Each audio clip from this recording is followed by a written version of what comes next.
welcome to the Startup Grind.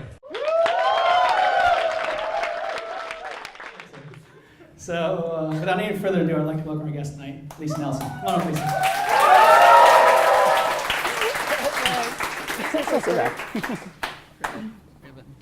Man, if only my team greeted me that way every day, I'd be a whole different kind of boss. It'd be great. It's like, you wake up like that every day? Yeah, geez.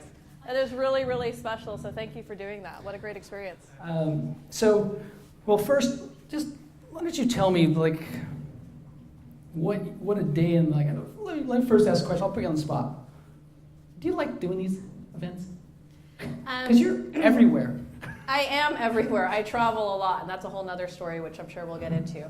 I will say I did not like them before when I started this job, and it's still sometimes a little bit surreal to actually to think that people want to hear what I have to say is actually a little bit surreal, and it takes you practice to get to a place where you feel comfortable in being in front of a room of like really smart, energetic, passionate people who are doing amazing things and thinking like, wow, they actually want to hear what I have to say. Yeah. So I do love it now. I haven't always loved it, but I certainly do now. And it's probably one of the more fun parts about my job is really like getting out there and talking to folks. Yeah, because you get to meet people and hear ideas. And, yeah. And so, When you, because Amy, you worked with Amy, right?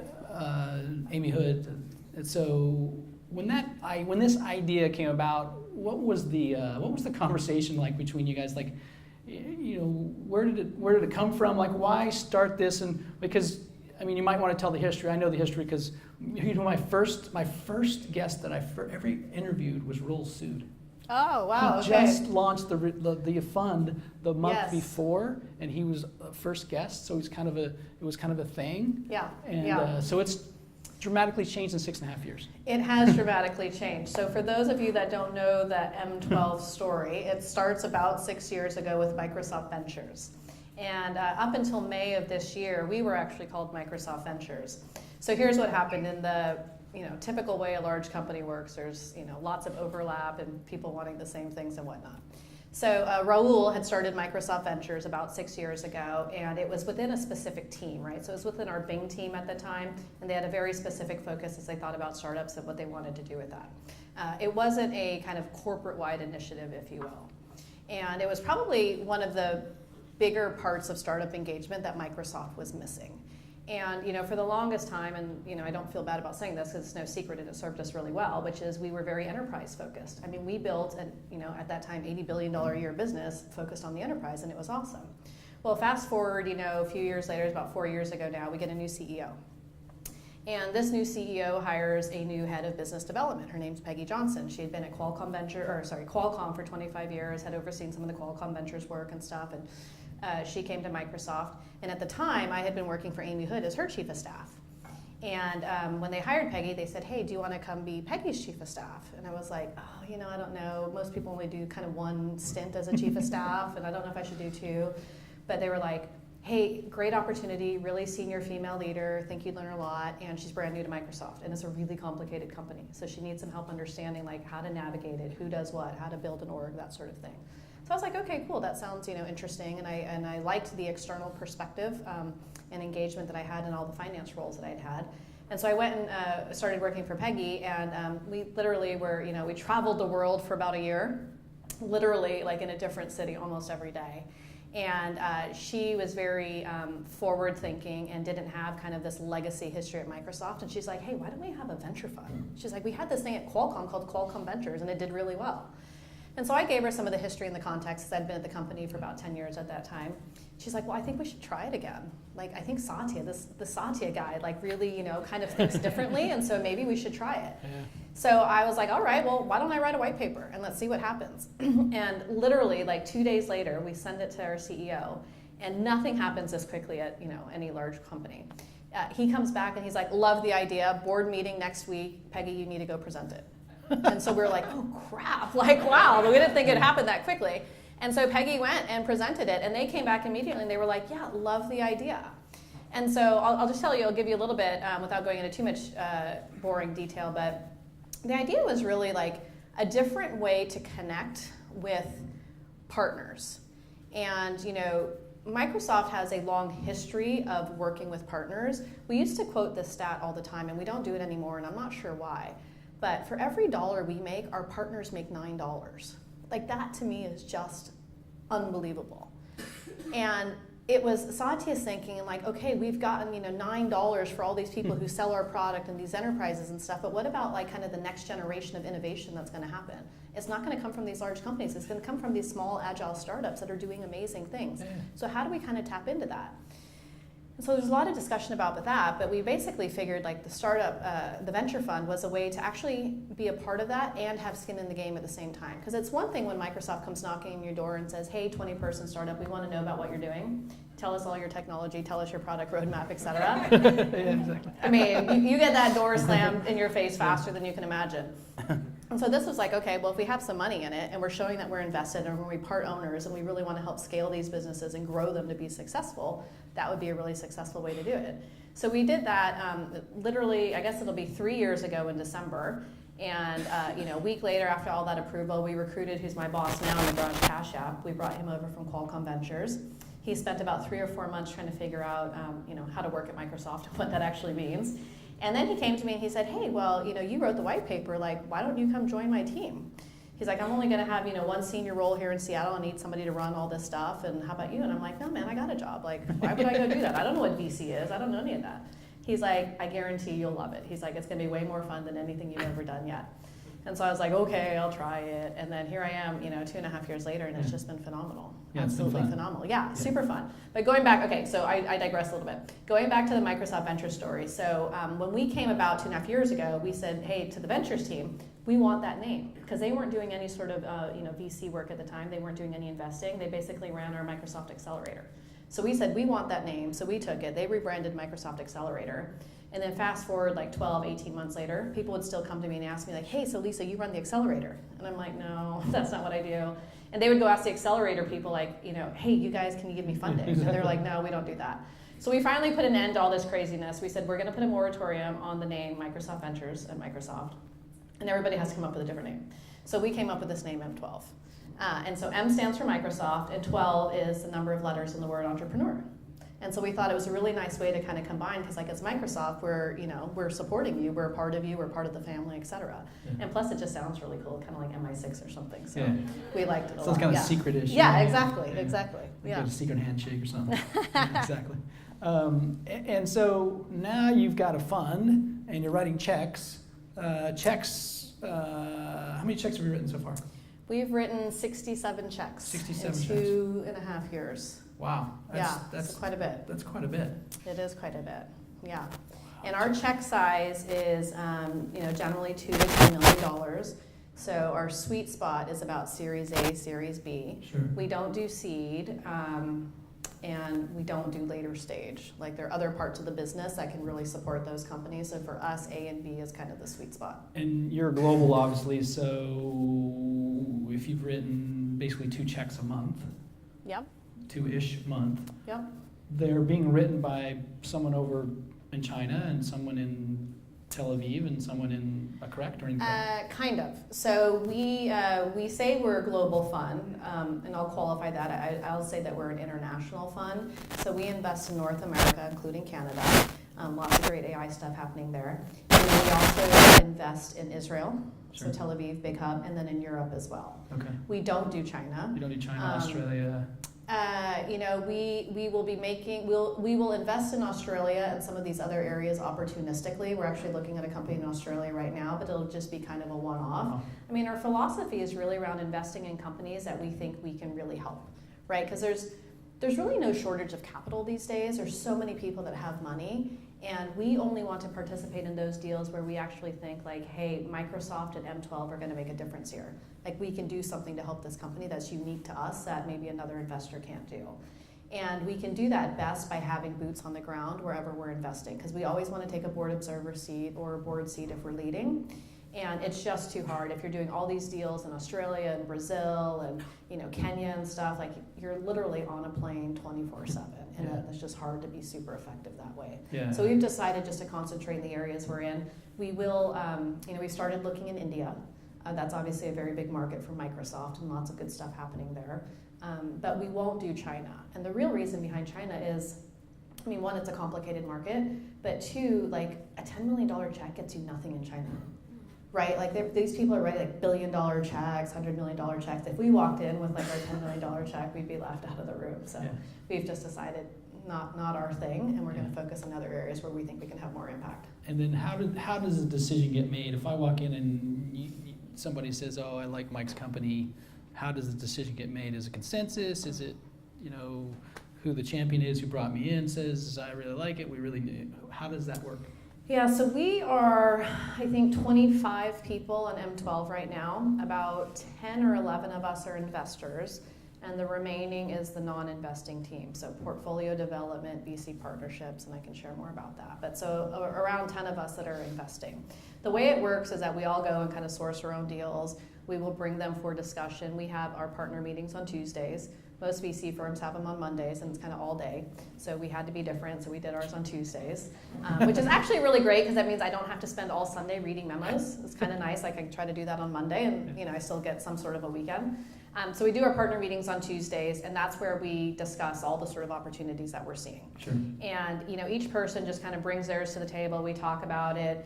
There's a lot of, I'll say, collective expertise around the table. And so somebody might say, hey, that is some sort of HR tech company. I've looked in that space. Here's 5 companies I've seen. Not great. Here's why. Or they might be, wow, they're doing something super uniquely. So like, great, fine, and let's pursue that a little bit more. Yeah. So we'll kind of, I will say, informally decide, yeah, we're still having some more conversations and let's do it. And then what happens is that person, whoever sourced the deal, has to write a 2-page memo. So we'll go and have a conversation, learn a little bit more about Mike, what he's trying to drive, et cetera, strategic priorities and stuff. We'll put that in a 2-page memo, and we turn the process into a little bit more formal, and we'll bring it to the team, and I'll present my 2-page memo, and like, hey, here's why I think Mike's company's great, and here's what I want to learn. People will provide feedback again, say, hey, I think you should really dive into the competitive analysis here. I know there's a lot of companies doing that, or whatever it might be. I would take that away, and then, assuming we all agree that it's worth pursuing, I would take that away and then kind of pull together a deal team. We try to have at least 2 people on every deal, just a diversity of perspectives and thought. And then we'd come back and we'd have the company present to the team in one of the Tuesday meetings, and I would write a full-blown investment memo. And those are usually around 30, 40 pages. Like, they take a long time to pull together, and they take a long time to read if you're on the other end. But it's a really great way to make sure that you're diving into all the different aspects of a company, like what could make it successful and what could make it fail. And so we go through that entire process, and then we take a vote, and majority wins. And so we either say, yeah, we want to go forward with this deal. So if there's 10 investors, 6 thumbs up is the winner. Then we move forward. Yeah, we move forward, and the deal's ready to go. And so we've got it. We operate, I will say, fairly autonomous from Microsoft in the sense that 2 things. One, we are platform agnostic. So we do not care what you are building on, what stack you're building on. Exactly. Yeah. And the majority of companies are on AWS. And so it's probably a good choice not to be too worried about that. Yeah, I mean, well, it would really limit our pool, right, of candidates to invest in. So we are platform agnostic. We are looking for awesome entrepreneurs who are solving big problems with unique technology. Yeah. All in the enterprise tech space, so we don't do anything consumer, just because it's just not really our sweet spot as a company. The best way we can help a company is one that's trying to sell into the enterprise or kind of working in that space. Yeah. And so that's where we focus, and we will often leverage the product teams for technical due diligence. I mean, they are just subject matter experts, and we'd be remiss for not using it. But we don't require business unit approval to do a deal. And in fact, we've had some deals that we've brought where the team has said, "Hey, don't do that. We don't want you to do that." And it's like, why?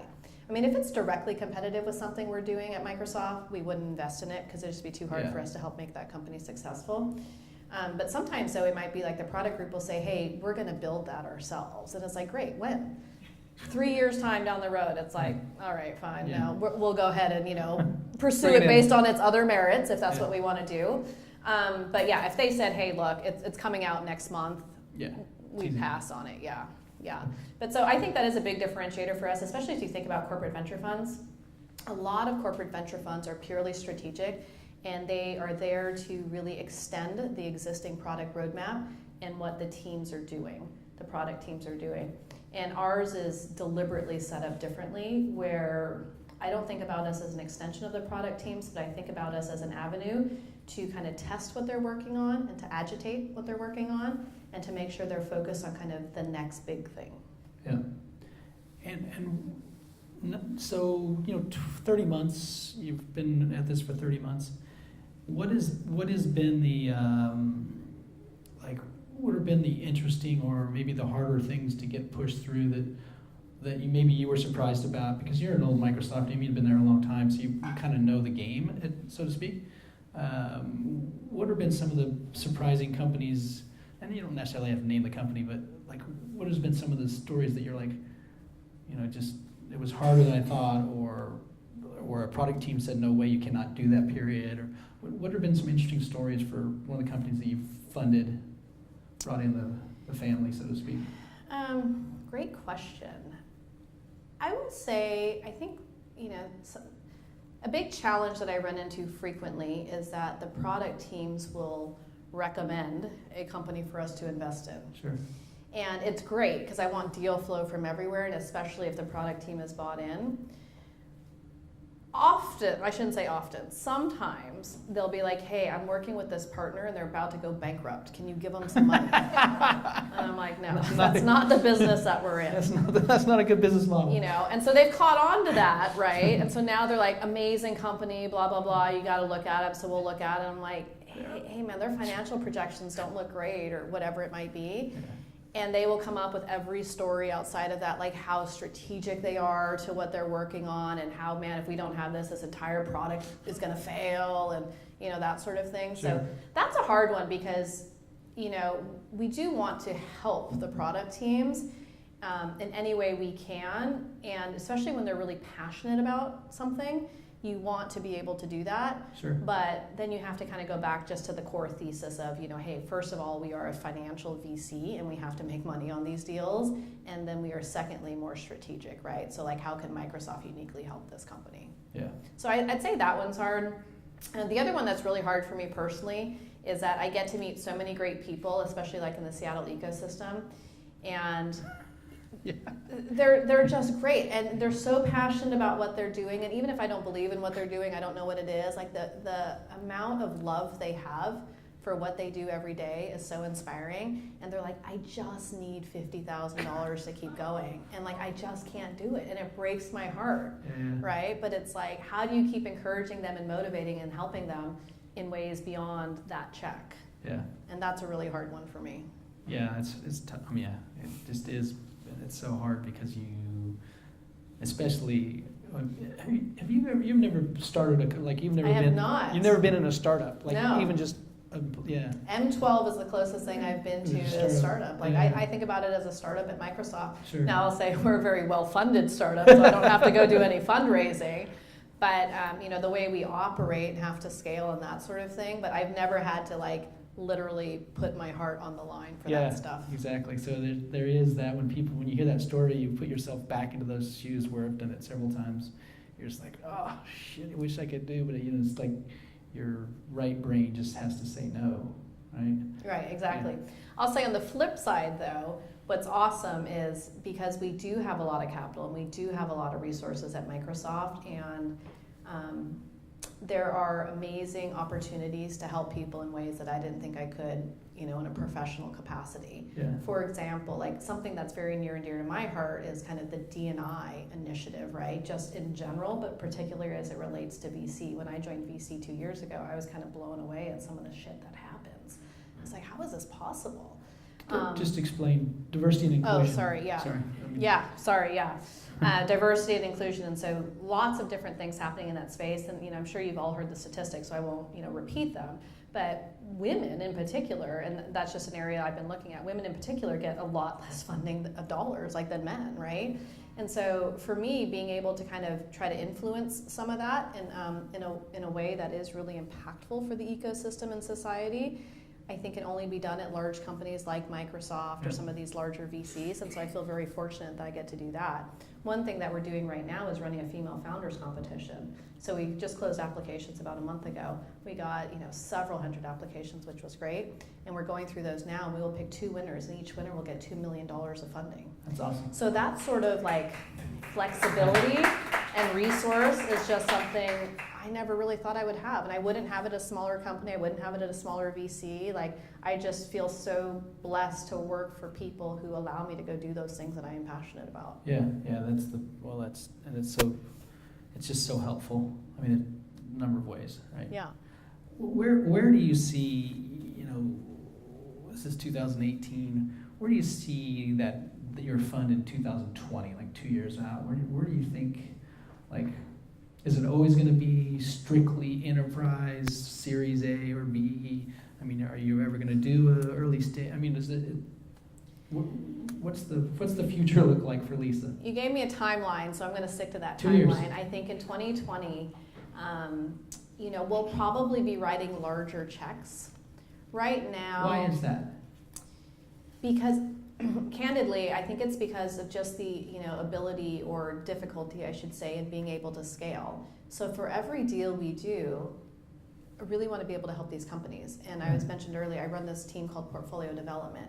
And what they do is they engage with companies post-investment. So once we've invested, they'll be like, hey, Mike, let's sit down and talk about your strategic priorities, what you're working on, what you want from Microsoft, who your target customers are, et cetera. How can we help you? Yeah, how can we help you? And then those folks, that team is amazing, and they go work the 130,000 person network that is Microsoft and make as many of those things possible. And so it's really awesome. Now, we are, people always find this interesting or funny when I say it, but we are actually resource constrained at Microsoft from a people perspective. Headcount is one of the hardest games for anybody who has worked at a large corporation. Headcount is one of the most challenging, complicated, and I'll call it a game because that's what it is. Like, everyone's moving pieces around and stuff, but it's really challenging. And so we started with 4 people. We've got 25 today, which is great. I need more. We've got 66 companies in the portfolio, and I've got 5 people serving them post-investment. I need more than that. Yeah. So that's why, we're starting to have these conversations. I don't know if it'll go this way, but like, hey, maybe instead of writing the same check size that we have been and growing the portfolio at kind of 2 a month, maybe we should write some bigger checks and do fewer deals every year. Yeah. And that helps us scale in a different way, right? Yeah. So we're kind of thinking about those sorts of things and what that might look like. To address your point on enterprise versus consumer, if I had to guess, I'd say we're probably still going to be enterprise. Yeah. If you think about what Microsoft has that no other company in the world has, it is a large enterprise sales force. We have about 50,000 sellers, and they know how to sell into companies. They don't know how to sell to consumers, but they know how to sell into companies. Yeah. And that is just the biggest differentiator that we have, and we leverage that on a daily basis. And so I think, why somebody would choose to have Microsoft on the cap table or M12 on the cap table, it's because of those sorts of unique things that we can bring. Yeah, exactly. I mean, you are enterprise. Yeah. Where is the ability for you to really affect a company? Like, again, let's go back to the scenario. You write me a $3 million check, and I'm happy as pigs in poop, and yahoo.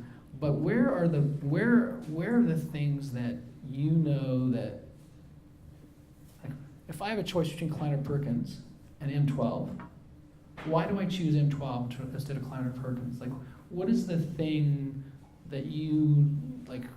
Where are the advantages to take M12 money versus Kleiner Perkins or whatever VC, right? Yeah, enterprise sales. Not to interrupt, but enterprise sales obviously. For sure. Yeah. I think everyone gets that piece. Yeah. 2 things I would say. One, I don't think it is M12 or Kleiner. I think it can be M12 and Kleiner, right? I don't think about us as competitive with the other traditional VCs, even though we are, financially focused. We're not just strategic, but we are financially focused. I don't think about us as competitive because I think we bring different things to the table. Right, Kleiner, A16Z, Sequoia, you name any of those big firms down in Sand Hill Road, they bring a different level of expertise around investing, around scaling businesses, around talent acquisition and retention, things that we would never even try to address. Yeah. That's just not our wheelhouse. Yeah. But I can almost promise you that we know more companies, right, in the world, more companies for you to sell your services and products into than most of those firms. And if we don't, I'm willing to bet that there is one of those 130,000 employees at Microsoft that has that connection that I can try to leverage. Yeah. So I think that's one of the biggest ones. The other thing too that really helps in a different way, I'm not going to say it's a better way, but in a different way, is we can help companies get Microsoft as a customer, right? So having, there's only so many clienters that are going to buy HR tech or whatever it might be. Sure. But we've got so many teams at Microsoft that have so many needs that, if we can help a startup get Microsoft as a customer and get that logo on their customer slide, that is hugely impactful too. That's valuable. Yeah. And then I would say the last one is, connections like on the product side, right? Like we have so many subject matter experts, like Eric Horvitz, who does so much in AI based here in Seattle. Like just all these folks who are absolutely incredible in their fields. That becomes a resource that these startups can leverage, and absolutely, client or whomever may have some of those contacts as well. But there's a reason that my team sits here in Seattle and not down in San Francisco, is because if, Eric would never do this, so I won't use his name, but somebody else chose not to answer our emails, we literally can go Walk to in his their office. office and camp out and be like, hey, I sent you 10 emails and you didn't respond, so let's just go ahead and talk about that now, right? Yeah. It's just a different level of connection within Microsoft. Yeah, it's being at the corporate office. Yeah. Yeah. There's always advantages of being there. Yeah. Yeah. Where is the, where do you think for corporate VCs, and let's take a step backwards, right? So for corporate VCs, which you're obviously one of them, where do you think that is going to be, say 3 years from now or 4 years from now? And first, let's take that back.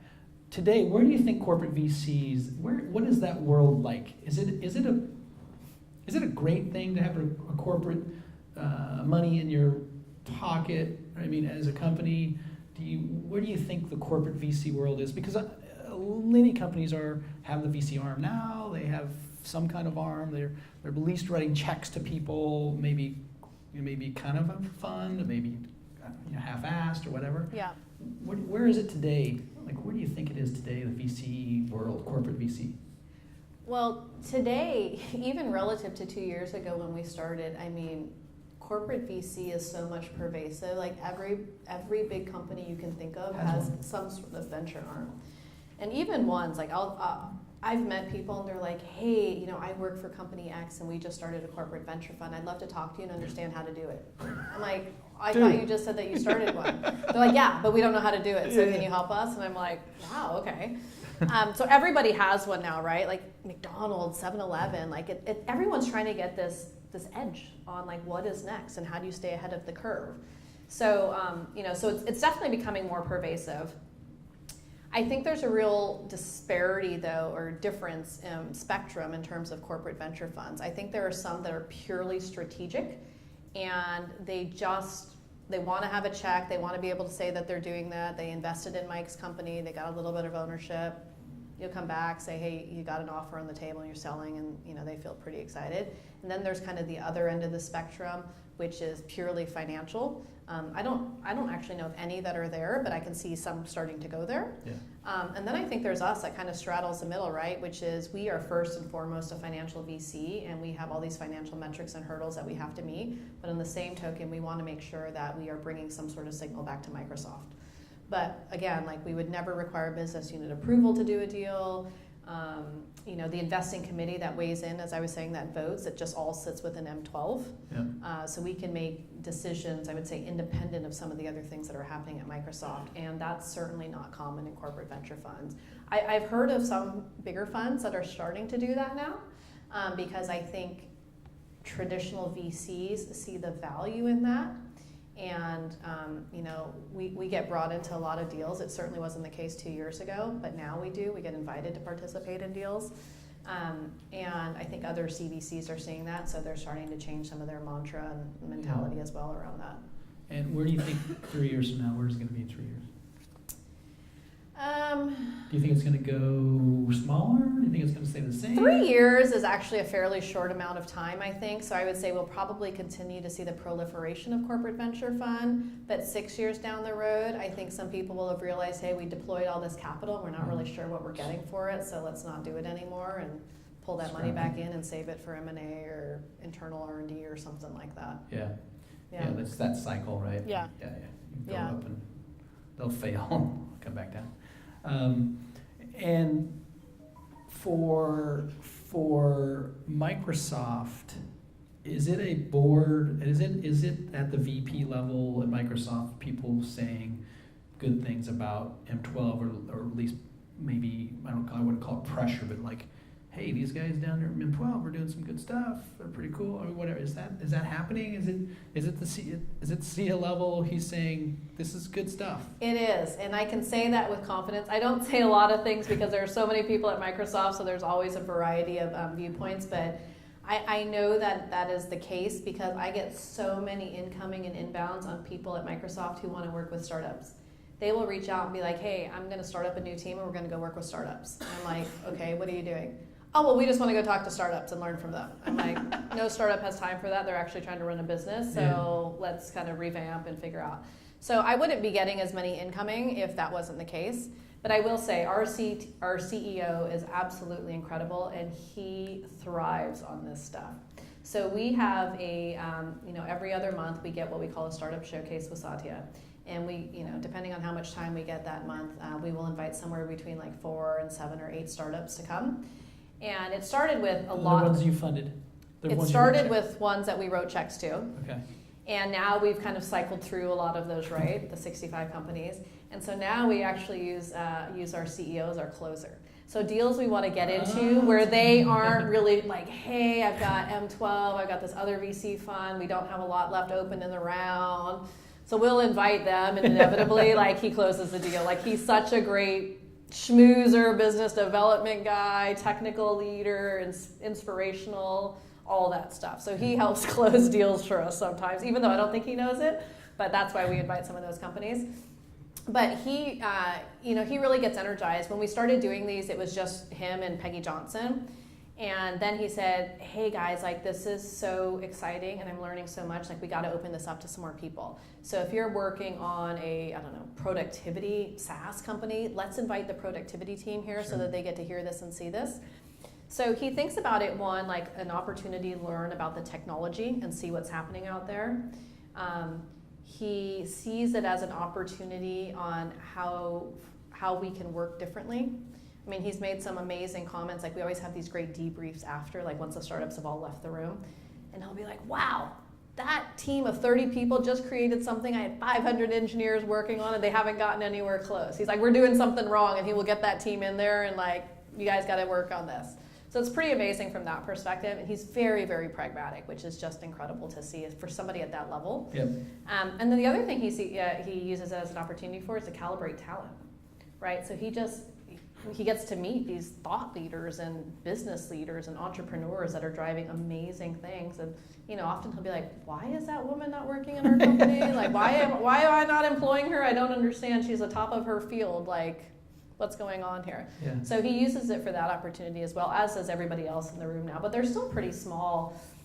I'd say most number of people we've had in the room at one time is like between 12 and 15 people. Wow. And these are like the most senior leaders at Microsoft. So, as an entrepreneur, it's an incredible opportunity for sure. Exactly. And where is the, in this ecosystem, and every ecosystem, Seattle is no different, you need seed money and you need post after that, right? And that's where you guys come in. So for a company that comes in and maybe doesn't know you don't do seed and realizes, there's whatever they present to you and you're like, dude, we don't do seed. Where do you do with them? What do you, you don't just say, c'est la vie. See you later. Get out of here. No, I mean, first and foremost, we all try to do our diligence up front. And so I would certainly try not to take a meeting with a company who is at seed stage unless I had specifically told them, like, hey, you guys are at a place that we just aren't going to fund right now, and I want you to know that. Yep. But I think your technology is super interesting, and I'm interested in building a long-term relationship. So when you do get to that Series A or B raise, like, we already know what's going on and we like each other. So that sometimes happens. But transparency. Well, that's what I was more interested in. Yeah. Because you want those relationships. Like, I'm going to talk to you a year before I need the money from you because I want to meet Lisa and I want her to know me and I want her to know my company, blah, blah, blah, blah. Yeah. Although I don't want the money yet because I'm not ready for Series A. that's the kind of stuff that I was thinking, like, what do you Yeah. do with them when you know they need the help and you really want them to get there because you think Series A, they're really something really interesting. Yeah. So some of them we will take if there's something really, really promising and deeply aligned on a technology perspective. We'll still take that meeting and in hopes of building a long-term relationship. And then for I guess this actually happens for both, but ones that we can't fund today, but we think they're an interesting fit for Microsoft. There is a great team at Microsoft called Microsoft for Startups, and they have a couple of different programs on how to help startups. So one, they run the Microsoft Scale Up program. Yeah, Annie So Parker. there's no, Annie Parker. So there's no sort of equity investing, but like, hey, amazing enterprise tech company, and you want to leverage our go-to-market, resources and stuff, you can be a candidate for that program. They also run what used to be called BizSpark, so it's Azure credits, and I think now it's called like Azure for Startups, but they run that program as well. And so, for early stage companies who haven't made a huge investment on the technology platform, that can be a really great way to get them to become familiar with Azure and some of the tools and services that we have, and get them to start using that and see what happens from there. Yeah, so you do push them down to Annie's Yeah. group, and Yeah, and then other times too, just depending on what they're doing, like our biz dev team might be a great fit for them, right? Like, so we're always looking for, as I was saying at the beginning, like interesting partnerships. And so I will often like refer them to the BD world if I think that might be a good fit and they're ready for some sort of commercial partnership. They're not always, but sometimes they are. Sure. And so that could be a great place too. And then obviously on the product side, so somebody might be like, hey, I'm developing this, I don't know, tool, machine learning algorithm, and I really need to know about this aspect or whatever. Like, hey, we want to integrate with Dynamics, and so I could introduce them to the Dynamics team. Yeah. But I always either say, hey, I can't help you, and here's why, and like, let's just not Sure. waste time. But more often than not, I try to find a different connection for them in Microsoft because we just, again, have so many resources that I'm pretty So you confident forget that there about is that some because- way to help them. Yeah, because the value of having the Microsoft on your website is pretty powerful to attract other customers. Yep, Right. exactly. So there's a big value there. And what's the biggest thing Lisa's learned about Lisa over the last 2 years? Like, you came into this really from a left field, right? Which is great because you probably had a different perspective from what's your boss's name? What's his name? Nagraj. Nagraj. Yeah. Nagraj has been in it. He knows it. He gets it, right? But you bring a different perspective, both good and bad, I'm sure. Right? There's good things and bad things Yeah. about that. But like, what have you learned about Lisa? Other than you'd like to travel a lot. Well, I was going to say, one thing that I have learned, and this isn't my final answer, but one thing that I have learned is that I'm time zone agnostic. It is pretty easy for me to travel anywhere in the world and just do, right? Just get on with life. The trick that I learned, and I learned this from Peggy, which is no matter where I am in the world or what time I go to bed, I wake up at 5 a.m. to go for my run or do something. Because if you sleep in, you'll never get on that time zone, and it's just harder to operate. So no matter where I am, I wake up at 5 a.m. Oh, that's interesting. Yeah, and it's helped a lot. Because even if you're at maybe 7 p.m. back home, you're Gotta go to bed and just try to wake up at 5. And if you haven't slept, just get up at 5 and just keep moving and sneak in those naps where you can, but you gotta try to get on that clock regularly. But I was saying that's not my final answer. I think, I guess it's a multi-pronged answer, which is, there are a lot of smart people in VC for sure, and I didn't know if I was cut out for it. I didn't know if I could do it. I'm like, I haven't done this my whole life as these folks have. I didn't go to Stanford. I didn't go to Harvard, any of that stuff, which a lot of them have. And so I was scared that I wouldn't be able to do it. But I have learned that I just bring a different perspective and a different knowledge to the table, which is invaluable in a very different way. Like, I can bring things to the table and talk about, I'm an accountant, I'm a CPA, and I can talk about some of the financial aspects like nobody else on the table can. Now, they can cite the sales efficiency numbers and churn numbers and all that, but I'm like, what is this COGS number? Like, there is no way that number should be that, and they are actually hiding some of those costs down in R&D and sales and marketing, and that should be in COGS. So it's just a different sort of lens, and I think for me that was probably one of the biggest learnings is it's okay to doubt yourself, but make sure you check in, and it's not like you don't have cause, you know what I mean? Like, Yeah. you're not keeping yourself from doing something that you actually can do just because you're scared, because everybody else seems to know more, they talk the language, Sure. the lingo, that sort of thing. More often than not, people with different perspectives and experiences have something just as valuable to bring to the table. And how have you found the Seattle, well, maybe not just Seattle, because you're more international, but how have you found other VCs accepting Lisa, woman, new to the industry? I mean, there's some negatives there, right? So how's that been? Have they been big open arms, big bear hugs, or what? So this summer, I went into a meeting at a very well-known VC firm down in Sound Hill Road, and I got there a little bit early, setting up or whatever. And someone came in and said, "Hey, where's the coffee?" And I'm like, "I don't know, but when you find it, I would love a latte, thanks." And they just kind of looked at me and like, what the heck? And so all these, stories that you hear and stuff, they are still very pervasive. I mean, I guess this is maybe another learning for me. I could have gotten really mad and angry and bent out of shape, but honestly, that doesn't change anything, right? He's still going to be an asshole. I'm still going to be angry. Like, it just doesn't do anything. And so I think learning to approach those experiences in a way where you feel good about yourself and how you did it, but in a way that maybe can help educate people as opposed to further alienate them, is really what's important. Yeah. Not everybody certainly has welcomed me with open arms. Yeah. It's, hey, what does this person know just coming into the show? Who does she think she is, etc. Especially people who are more junior than me in level and pay, right? Like, that's a hard one. They're like, I've been doing this for 15 years, and here she is coming in and only been doing it for, a year or whatever. And again, like, for me, my approach is to not get bent out of shape about it, but just to try to show the value that I can bring. Yeah. And you know what, if they don't want to accept me, that's okay. I know that what I'm doing, or I believe what I'm doing, is worthwhile, and hopefully they get to realize it over time. But I guess that's maybe the last thing I'll say about my learnings, which is you can't be friends with everyone.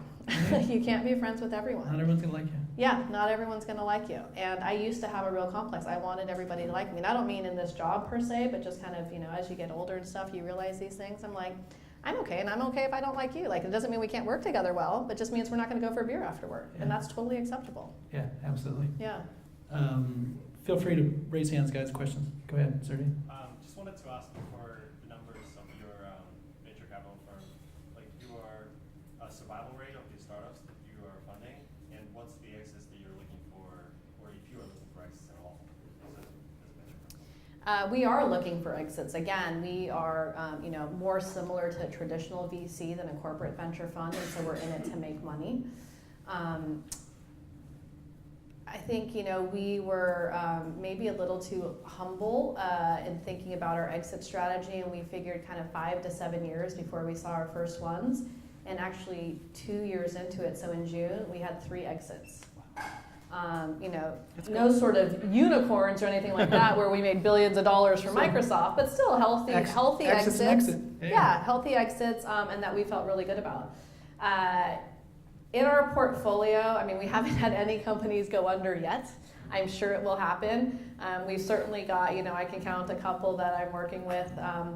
I get to work with all the companies in our portfolio, and I can count a couple that are struggling, really struggling. And so we're now starting to kind of go through that, like, how do you secure that next round of funding when these are what your metrics are and this is what your progress is, and how do we want to participate in that, if at all? I mean, we take a very long-term approach to our investments, and we've done pretty much every follow-on deal that's come our way, except for one, which just got way too expensive for us. We just couldn't participate. But up until recently, we've done kind of every follow-on round, and now it's getting to the point where we're actually starting to see some of these companies not perform as well as we might have thought, and having to think long and hard about if that we still want that to be our philosophy or not. But no companies that have shut down yet. Good. Yeah. That will happen. Yes. Go ahead. I think in a way that kind of speaks to the volume of potentially due diligence that you guys have put in up front. So could you share a little bit about, if you're looking for Series A, right, at that point, what kind of momentum or sort of either numbers or momentum projections that you're looking for at that stage? Yeah, I would say, in general, and these are always generic, right? Because each company has different value and metrics and stuff. But in general, we look for about $1 million of trailing ARR. So that's just kind of our threshold, because then we know they've got a couple of customers that we could go talk to, do some reference checks on that. Hopefully they're large enterprise customers, which just gives us a different level of comfort around that. We would never invest in a deal on our own. It's always as part of a syndicate. So the other thing we would always look for is how strong is their current cap table and who else is coming to the table in this round. That would be an important one for us. Outside of myself, everybody on the investing team has been doing investing for a while, and so they've got a pretty good knowledge of who's good to work with, who's not so good, etc. And so, if we see some folks who aren't maybe cream of the crop on that cap table in that next round, we're like, maybe we don't want to participate there. Yeah, sure. Hi, my name is Priyanka, and I have a startup that makes educational apps for children. So I'm curious, you said like among your portfolio of companies, do you have companies in the ed tech space? And you talked a lot about the support in terms of the learning experiences from the different Microsoft groups. And do you see any collaboration with Microsoft DTU or the Microsoft Safer Online groups with ed tech companies that's part of your? So basically, just to make sure and so they can hear the question. So you're saying, are they doing anything in ed tech? Yes. Yeah. And at what level, if you are? We have one ed tech company in our portfolio. They are a Norwegian-based company called Kahoot. Really phenomenal company. I've actually just joined as a board observer there about a month ago. So I was out in Oslo for dinner a couple of weeks ago and got to meet the whole cast of characters there, and they're amazing. They're awesome. This was one of our earliest deals, so it was when my boss was M12. It was just him, and so he did this deal. And so it's very unique to anything else that we've done. I mean, generally ed tech is hard to make money in, right? It's just hard to monetize. And so this has really been a learning for me, learning about this business and how they operate. I mean, they are close to 1 billion users. Wow. It is just phenomenal. Like, if you guys don't know Kahoot, you should go check it out. Basically what they do, they're now starting to sell into the enterprise for corporate training, but to date their focus has been on teachers and students. And so they call it, like, you can create a Kahoot, which is a game, right? So any sort of learning that you want to do, you can turn it into a game. But yeah, they are almost up to 1 billion users. It is just phenomenal. And so it's a fascinating space to be in, but a really hard one to make money in, and that's why we haven't spent a lot of time in that area. And I think you'd asked a question just in sort of collaborating with other teams.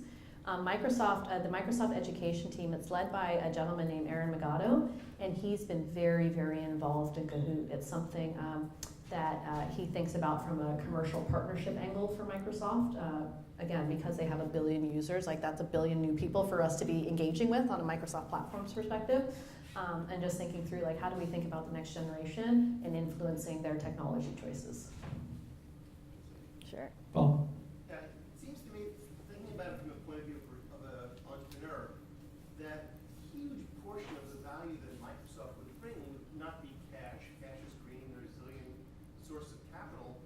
To what extent do you think of yourselves as putting, I mean, and literally not think of it, but even add to the capital of a company the value you can bring with relationships with LinkedIn or with Skype or a zillion companies that you operate? Frankly, if I came to you with a venture, I wouldn't want your cash.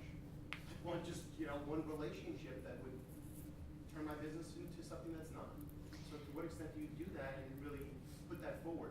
Yeah, and that's certainly the case for many startups and companies in general, right? Which is taking funding from Microsoft is not a priority for them, and it just doesn't make sense for their business, and that's totally fine.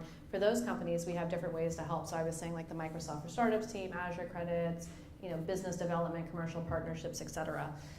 And I think that those can be very successful ways for companies to engage with Microsoft. It's not always going to be about funding.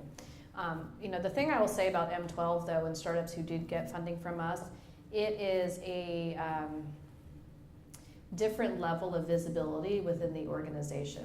Because even if you think about the Microsoft for Startups program, I mean, I don't know their numbers, but if I had to guess, I think that they're probably working with close to a couple thousand startups, if I had to guess.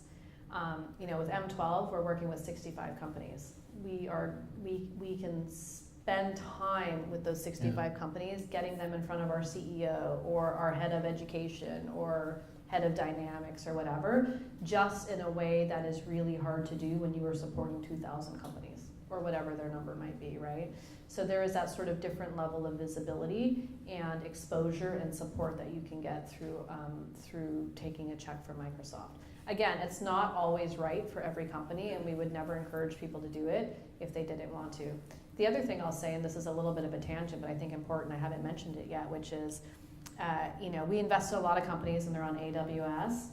Through the benefits that we can offer, primarily around go-to-market and co-selling with Microsoft, in order to take advantage of those programs and those benefits, you have to be on Azure. So you have to have moved a couple of workloads to Azure, right? Now, it could be everything, your entire technology stack, or it could just be a couple of workloads, but there has to be something there.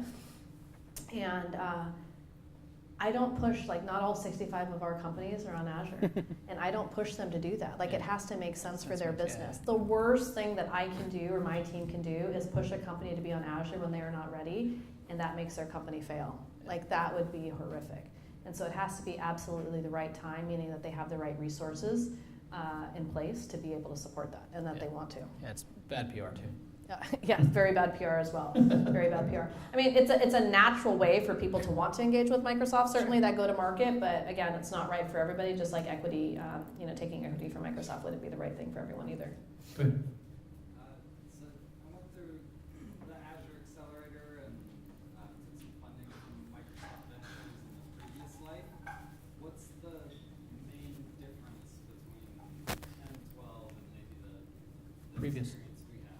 So he went through in a previous life, in the Microsoft Venture days, through some funding and through the Accelerator program. And so he's saying, what's the difference between, how long ago was this, 4 years ago? 13. Yeah, so 5 years ago and today, what's the difference? Obviously, it's huge, so. Yeah, I don't know about the funding that you got, but I'm going to guess that it was less, Small amount. significantly less than $10 million and significantly less probably than $2 million. I don't know that for sure, but I'm going to guess. So I think that's one big difference, was just the amount of capital or equity that we can provide, the amount of funding that we can provide. I think the other thing too is, I honestly, and I've been at the company for 13 years, I can't tell you any of those early startups that we invested in. I don't know who they are, I don't know what they do, I don't know what sort of support and engagement they have with Microsoft. Sure. But I don't think that'll be true 5 years down the road for these M12 portfolio companies. I think that they are, again, kind of going back to the last question, which is getting a different level of exposure and a different level of support within Microsoft. This is certainly not a goal of M12, but it happens, right? We are looking for exits, and it turned out that Microsoft bought one of those 3 companies I was saying earlier. Siemens bought the other one, Nutanix bought the other one, but I think those are some big wins, and that level of, having Microsoft on the cap table, helping make some of those introductions and support those conversations is a big one. Yeah, absolutely. Absolutely. I see AI and MR as being the next computing platform. I'm not the only one, I think you do too. But I also see it as being the next advertising platform. So I guess I'm sure you're investing in the tech side of AI and MR, but are you investing in advertising and marketing on that side of AI and MR? Great question. We have not. On AI, we've done a lot on both the technical side and the applied side, right? And then on the MR side, we've only actually got one company in the MR, and they're a Seattle-based company, which is great, Pixvana. I love Forrest. If you guys don't know him, you should definitely have him here if you haven't. Just wonderful, wonderful founder, Forrest Key. He actually had a company before that called Boutique, which he wound up selling to Priceline. And so now he's doing Pixvana, which is 360 video. So really around creating these immersive experiences using, mixed reality. We are not investing in content creation type businesses. So, MR in and of itself is not super interesting to us. What was interesting on Pixvana is the unique technology that they have around kind of compression on 360 video. And then also the fact that their go-to-market model is around large corporations, enterprises, so trying to sell into the training space there. On the actual advertising side, it's not our area of expertise. Anyone on the team has not kind of been involved in any of those businesses, and so it's not an area that we feel like we can uniquely impact in a way. So we haven't done anything there. Watch out, Amazon's jumping in big. I know. Amazon's jumping in big in a lot of different areas, They are phenomenal. Thanks. Lisa, I'd like to know if a startup meets those areas that you all are interested in, and however their target market customers are the federal government, like DoD, defense, and all those spaces. Will you consider? We do consider, as you can imagine, I'll call it public sector just for a very generic term, but kind of government is a huge market for Microsoft, probably one of our biggest customers, I think like Army, Navy, DoD. I would think so. Yeah, huge. So yes, we would consider that. And we have a couple of companies that sell into public sector. The only thing I would say though is that it is harder, and not just I would say for M12, but for VC in general, just because the sales cycle tends to be much longer in public sector. Right, it's not somebody, a line of business person making a decision. There's a huge RFP process and budgeting, like all of that just takes a really long time. So there has to be something super unique that gives the investor an extra level of confidence in the company's ability to sell through that and kind of manage through those longer time cycles. Go ahead. What advice would you give to somebody who wants to work in VC or even more specifically M12? Give me your resume. How to be a coworker. Yeah. How does that, I'm sure is that an internal thing? Like, I mean, many internal people saying, I want to be on the M12 team? Yes. I would think so. Yes. It's got to be pretty sexy at this point. It is very sexy. I mean, I will say I really think I have one of the best jobs in Microsoft of 130,000 people. Like, I literally get to write checks in somebody else's bank account, but help make people's dreams come true. Like, that is just phenomenal to me. And I don't only do it on the investor side. I also run the portfolio development team. I run a team called VC Partnerships. I run our marketing and operations for the fund. So I get to wear many, many hats, which to me is just amazing. To get into VC, I would say, start early and build your network. Like, really, really build your network. I think in the past it has been primarily based on experience. You kind of had to grow up in that space in order to move ahead. I think with this big focus on diversity and inclusion and just thinking about people's experiences, you see this a lot in the Bay Area. Like, actually, I'll give you a great example here in Seattle. Terry Myerson. He used to run Windows. He is now a partner at Madrona. Yeah. Right? So really, really interesting. This technical engineer guy who's now going to be doing investments for Madrona. So I think that diversity is that diversity of thought and leadership and experience is starting to be taken into account as a real asset, but you still have to know people in order to get your foot in the door because it is so competitive. There are very few jobs, and so it really is just about the network. I would say for M12, we've had a mix. A lot of my team here in Seattle has actually come from Microsoft because a big part of the portfolio development piece is having the network at Microsoft and knowing who you can leverage when you've got a question about Dynamics or HD Insights or whatever it might be. So those have primarily been internal hires, but now that we have a good sized team there, I think the next few hires will definitely be looking outside the box and for a different set of experiences to bring to the table, and so I think external hires could be a great one for that. And then of course our VC partnerships team, that has mostly been external hires, people who are very well connected in the ecosystems that they belong to. And I will say, I'll give a plug for Microsoft for Startups. They are a much larger organization. We're about 25 people. I think they're probably closer to 100 or maybe 150, something like that. And they're all over the place too. They are all over the place, and they're actually hiring. Right now they're hiring for a managing director in Toronto, somebody who's got great kind of AI knowledge and technical experience, and they're actually hiring for a managing director in San Francisco, which I think could be a super fun role too. So that's Annie Parker's team. It is Annie Parker's team, yeah. She's great. So similar to the last question, I'm actually an engineer at Microsoft. Oh, awesome. But first time hearing about N12 was last week, and What happened last week? no, I. Oh, okay. I was like, what do we do? I just got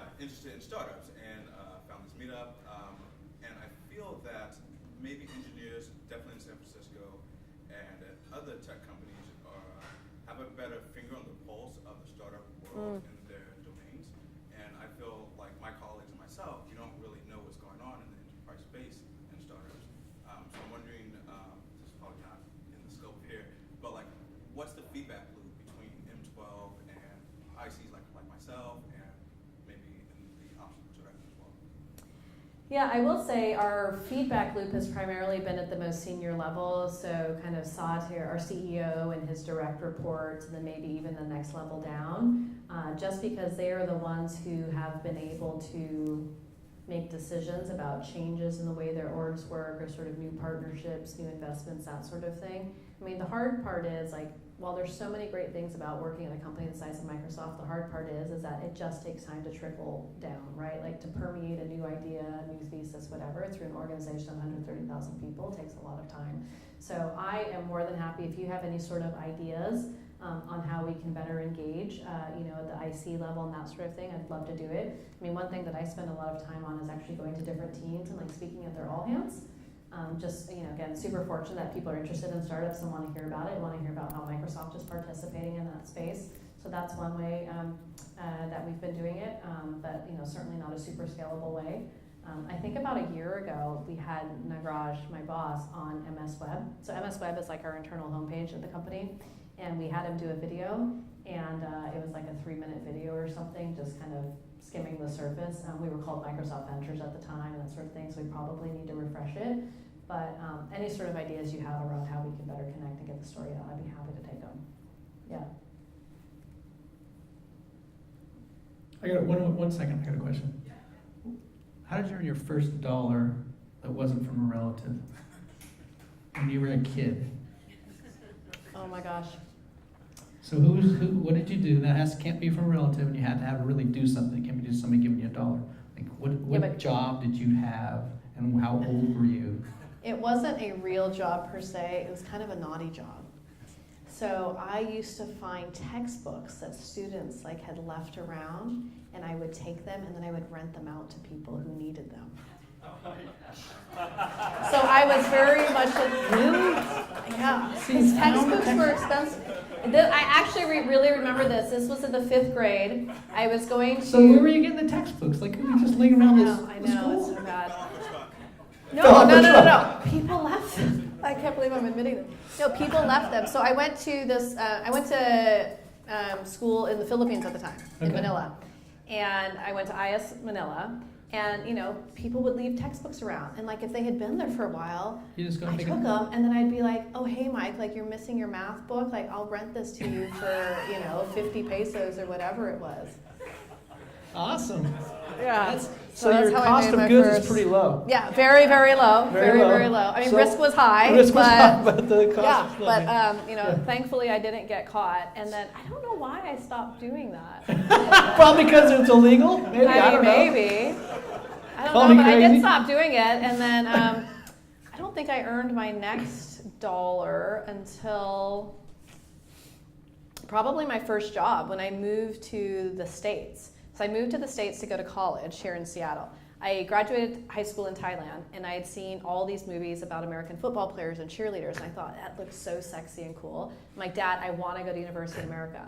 He's like, okay, well, we have relatives in Seattle or Kansas. Take your pick. I'm like, Seattle it is. So I went to University of Washington, and I went to school, and I was 16 at the time, and I quickly realized, though, I'm like, this is nothing like the movies. Nothing like the movies. And it didn't help that I was super geeky as well, and so I worked, and I wanted to pay my own way through school and stuff. But so I got a job, and I did data entry, and it was the best job ever. And this was, a long, long time ago. And I was making $12 an hour, and I could work any schedule I wanted because it was just doing data entry for surveys, right? And there was more than enough to go around, so I would just go in between class or in the evenings or whatever, and I made $12 an hour doing that. It was amazing, and I paid my way through school. It was great. That's great. That's great. That's my first legitimate dollar. Well, I asked most every guest that question, how did you earn your first dollar? It wasn't from a relative, and that's the first time I heard it. They were just stealing books and giving them away. I love it. It's a way to be an entrepreneur. Last question. So, as one of the few entities that are writing 2 million plus checks to startups, how can we as a startup crowd support you? Wow, that's a great question. Because we don't want you to leave. Yeah, we don't want you to stop writing checks. Yes, exactly. It's funny, when you write checks, you become everybody's best friend. It's how weird Everybody how that really happens. likes you. Yeah. Everyone likes you when you write checks. Yeah, Like, no one doesn't like Lisa. At least not in front of you. that's right. Especially not when, not when you've got this big thing called Microsoft behind you, which is amazing. I actually don't have an answer to that question. I'll be honest. I don't know that there's anything that I would say I need supporting in. I guess maybe the one thing I would ask is that you all continue to give us feedback, and give Microsoft feedback and give M12 feedback, because we certainly, take that back to the company. Our leadership team, is genuinely interested in thinking about how do we take technology to the next level, and what can we be doing at Microsoft to impact that. And it's very, very easy, even though none of us want to do it, it's very, very easy to build the technology that you want to build as opposed to the technology that people need and that people want. And unless we have that feedback coming into us, it's just impossible to do. So I would just say, even when you send emails to the customer service team and you don't get responses or whatever, please don't stop doing that. Feel free to ping me. I will forward those mails along. I can't promise that every single one will get action, but I promise you I will send every single one along to a team, because I just think that the customer experience is tantamount to what we're trying to create. And if we don't get that feedback, we don't try to improve that, then we'll just never be better. Is there a message that you think that is being misread or isn't clear enough to the outside world for you? Is there a message that maybe that you would like us to make sure that we know? No, we actually heard it from Lisa. She said to say, is there a message that you don't think that's being communicated correctly for M12?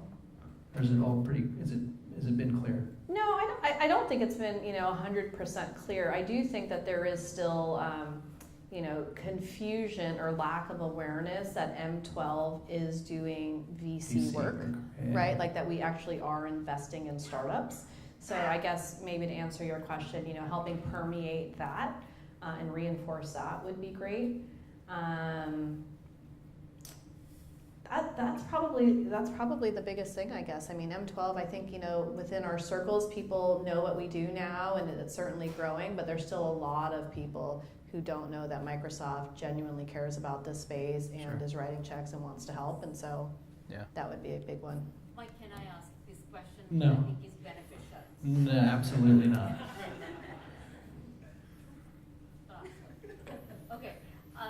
Can you help us answer? This happened in real life. Okay. I told a company that I was advising that Microsoft would be very interested in your technology, and they're really very early in that stage.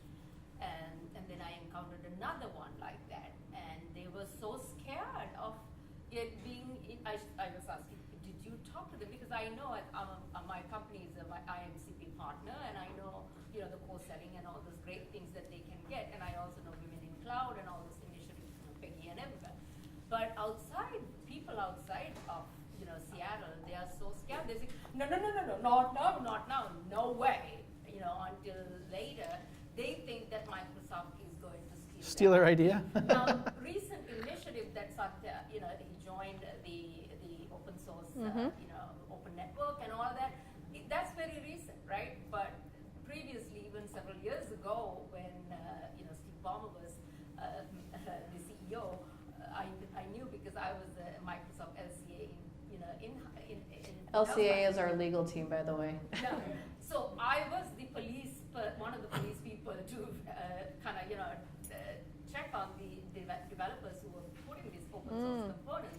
So that proprietary sort of the mindset that Microsoft has. Do you have a question? How can we help this type of if you want to? That's one, and the second, what's the best way to introduce you to a prospective good startup who should be seeing? Yeah, to the point of stealing IP, I mean, I understand that this fear exists, and I understand why. I would just say, the first time we do that is probably the last check that we will write, because it is a very, very small world, and that word will get out quickly, and nobody would want to take a check from M12 again. So, if that happens, like, Yeah, that's bad things. I would be coming to you guys looking for a job. I'd be Yeah. here at the next startup grind looking Yeah. for a job. Definitely. In terms of, how to get companies in front of us, I mean, I just want to be super transparent because I don't want to waste anyone's time. Not every startup is a great fit for us. And I don't have time to meet with every person that I get introduced to. Like, I just want to be honest. And even though I want to, I just can't. So if you really think that this company is a good prospect based on the fact that they're enterprise tech, they're kind of Series A or B, some very unique IP, that sort of thing, you can go to our website, m12.vc, and there's a form for entrepreneurs to submit, and we review those every Tuesday in that partner meeting I was telling you about. You can also, send them to me. Personal referrals are always a little bit more helpful, right? And so you can certainly do that. I'm just lisa.nelson@m12.vc. But I would say, just make sure you've got that lens on what one is a venture-backed company. That's one thing I'll say. I get a lot of introductions to companies that aren't really like VC-backed companies. They're small businesses or like sole proprietorships, and that's just not a good fit for what we do. Not saying it's not a good business, but I can't really help in that area. Yeah, absolutely. Yeah. Okay. Thank you very much for being here. You're Thank awesome. you. Thank you. Thank you, everyone, for being here. Thank you for showing up tonight. We are here at the same bat channel, same bat the last Tuesday of next month for the last Startup Grind for 2018, which is we're here with Eric, the CEO of Vacasa. Is that Vacasa? Yeah. A $1 billion company down in Portland. He's up Sure. here next month. So thanks a lot. Have a great evening. Be safe, and see you next month. Bye-bye. Thank you, everyone.